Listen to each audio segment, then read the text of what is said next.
আতঙ্ক হবো না, আমার ছেলে, আমি তো সেটাতে ভয়ই থাকি সবসময়। রাজনীতি মানে হিংসা মানুষের, একটা বাড়িতে দুটো নেতা, সবারই হিংসা, আমি তো সবসময় ভয় করি এটা। কালকে শুনে আমার ভিতর খুব ধরপড় করছে। আমার ছেলে মানুষের খুব সেবা করে, খুব পরিষেবা দেয়, কিন্তু তা সত্ত্বেও এগুলো কেন হবে, কিসের জন্য হবে? এটা যেন তদন্ত করুক স্যাররা, পুলিশ অফিসাররা তদন্ত করুক, তাকে যেন শাস্তি দেখ, আমি এটাই চাই। আমার ছেলে তো কারো খারাপ করে না, সবারই জন্য ঝাঁপিয়ে পড়ে। ছেলেকে তাও আমি বলি, বাবু একা একা যাস না, কাউকে ডাক, কাউকে ডাক, আমি বলতেই থাকি। আমি তো মা, আমার সবসময় তো আতঙ্ক থাকে, যতই ছেলে আমার ভালো জায়গায় থাক, তবু আমার একটা আতঙ্ক থাকে। কি মনে হচ্ছে এখন কি করে বলবো, রাজনীতিতেই করেছে, কি করে স্যার।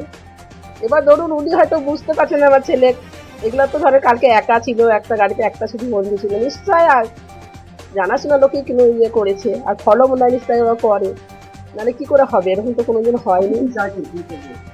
আমি চাইছি তারটার জন্য তদন্ত করুক, খুঁজে বের করুক, তার শাস্তির জন্য দেয়, আরো যেন লোক সতর্ক হয়ে যায় যে এর জন্য এরা শাস্তি পেয়েছে, নাহলে তো ছেলেটার আমার বিপদ আসতেই পারে নাকি, এত বড় আস্পর্ধা হয়ে যাবে তোদের। আমি আমার নাম চম্পা ঘোষ, আমি মা পাপাই ঘোষের।